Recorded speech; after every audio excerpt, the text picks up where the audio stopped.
On ouvre cette émission avec une question délicate. Que devient le nom d'un créateur une fois cédé et jusqu'où peut aller son exploitation? Pour nous éclairer sur ce sujet, j'ai le plaisir de recevoir Agathe Zajdela, associée chez DTMV. Agathe Zajdela, bonjour. Bonjour Arnaud. Avant d'entrer dans le détail, un mot pour situer le sujet. L'usage d'une marque patronymique cédée par son fondateur est toujours délicat et source de contentieux abondants. Pourquoi ? Oui, parce que souvent quand le fondateur, créateur d'une société cède son nom, notamment lorsqu'on est dans le cas de la création artistique, il va vouloir quand même continuer une certaine activité quand il va sortir de la société. Il va être tenté légitimement d'utiliser son nom, notamment en titre de crédit. Et donc, ça va susciter un contentieux parce que le cessionnaire de la marque, qui correspond au nom, souvent va vouloir agir en contrefaçon pour lui faire interdire l'usage non autorisé de ce nom. Donc, ça crée un contentieux dans un sens, mais il y a aussi un contentieux abondant dans l'autre sens. C'est que le créateur qui a cédé son nom, parfois, n'est pas forcément en accord avec l'usage qui est fait et qui est associé à son nom, à sa personnalité. Et donc, ça peut aussi générer un contentieux de ce côté-là pour le créateur cessionnaire du nom. Alors, ça nous amène naturellement à l'affaire Jean-Charles de Castelbajac, dans laquelle la CJUE admet la déchéance d'une marque patronymique en cas d'usage trompeur. C'est un arrêt du 18 décembre 2025. Qu'est-ce qui a déclenché le litige dans cette affaire Jean-Charles de Castelbajac ? Alors, cette affaire, c'est une très longue saga. Donc Jean-Charles de Castelbajac a dû céder sa marque dans le cadre d'un redressement judiciaire en 2012. Le repreneur, la société PMJC, a conservé avec lui un contrat de direction artistique pendant un temps, qui ensuite a été rompu. À la suite de cela, il a continué son activité avec des créations qu'il a signées sous son nom. Et il a donc été assigné en contrefaçon de marque par le cessionnaire de la marque qui correspondait aussi à son nom. En parallèle de ça, il y a aussi des actions en contrefaçon de droits d'auteur par Jean-Charles de Castelbajac à l'encontre de la société PMJC qui avait utilisé des motifs sans autorisation, donc des droits d'auteur. Voilà, donc il y a tout un contexte extrêmement conflictuel. Et ce qui a mené à cet arrêt de la CJUE, c'est donc une action en contrefaçon de marque du cessionnaire de la marque à l'encontre de l'usage fait par la marque Jean-Charles de Castelbajac. À titre reconventionnel, Jean-Charles de Castelbajac a invoqué la déchéance pour usage trompeur de la marque. En réponse à ça, la société PMJC, donc cessionnaire de la marque, a invoqué un argument qui est classique, qui est l'irrecevabilité de cette action en déchéance quand elle est formulée par le cédant de la marque. D'accord. C'est une jurisprudence assez classique. Sauf que dans cette affaire, la Cour d'appel a considéré qu'il ne s'agissait pas d'une fin de non-recevoir, donc d'un moyen d'irrecevabilité, mais qu'il s'agissait d'une faute contractuelle qui pouvait potentiellement engager la responsabilité de celui qui fait cette action en déchéance, donc en l'occurrence le créateur.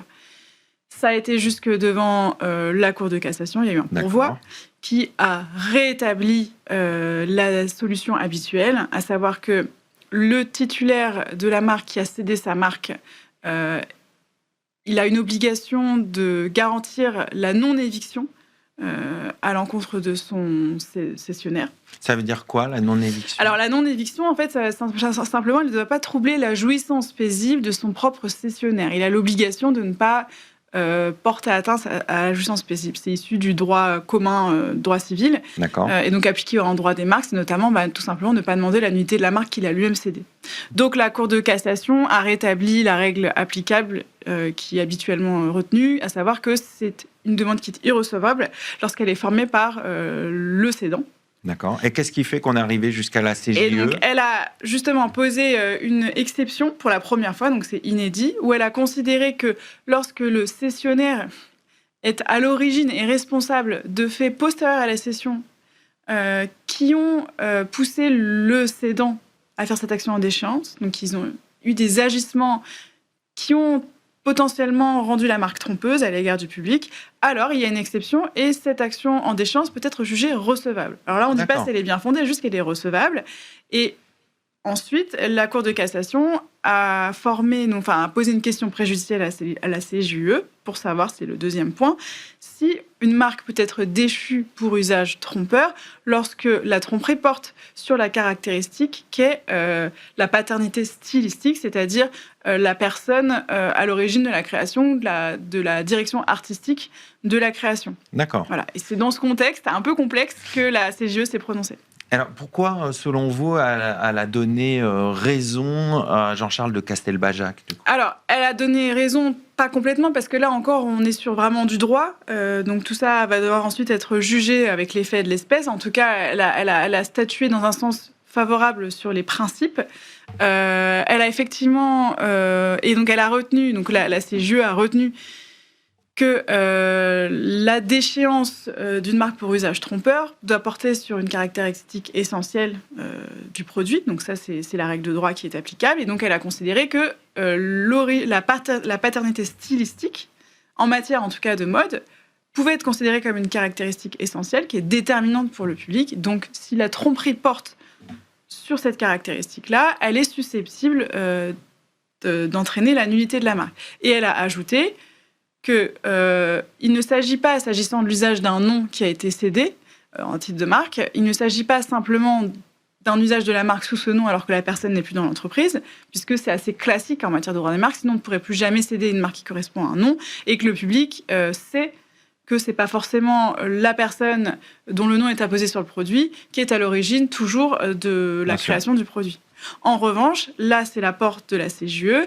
Elle a précisé que s'il y a effectivement des faits postérieurs de la part du cessionnaire qui sont de nature, au-delà de la simple opposition, qui sont de nature à créer cette tromperie, alors ça peut permettre la déchéance. Et elle ajoute qu'en l'espèce, le fait qu'il y ait eu des actions en contrefaçon de droit d'auteur et des condamnations en contrefaçon de droit d'auteur, donc ça veut dire que le cessionnaire a posé la marque sur des produits qui reproduisaient des créations, des motifs et l'univers du fondateur, donc qui sont des actes susceptibles de créer une tromperie pour le public. Et dans ce cadre-là, il y a une possibilité effectivement d'obtenir la déchéance, mais elle ne se prononce pas si en l'espèce la marque doit être déchue. Elle dit simplement que sur le principe, c'est possible. Pour être concret, quand un fondateur cède sa marque patronymique, jusqu'où peut aller l'acquéreur dans l'exploitation du nom sans tomber dans l'usage trompeur que vous avez évoqué ? Alors après, ça va aussi dépendre du domaine. C'est-à-dire que là, on est dans un domaine assez particulier qui est la mode, avec un nom d'un créateur.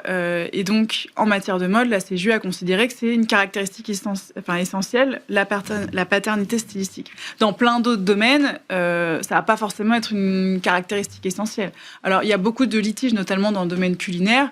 Bon, est-ce que le nom du cuisinier d'origine est essentiel, une caractéristique essentielle ? Je ne sais pas, puisque ça n'a pas été jugé, mais dans l'hôtellerie, dans le vin, voilà, il y a plein d'autres domaines où le nom en soi, à mon sens, ne sera sans doute pas jugé comme une caractéristique essentielle. Et donc, le simple fait de l'utiliser ne posera pas de problème. Il faut juste être vigilant dans le domaine, en tout cas, de la mode et de la création d'une manière générale, à ne pas tomber dans l'usage non autorisé de création et de l'univers créatif du fondateur d'origine.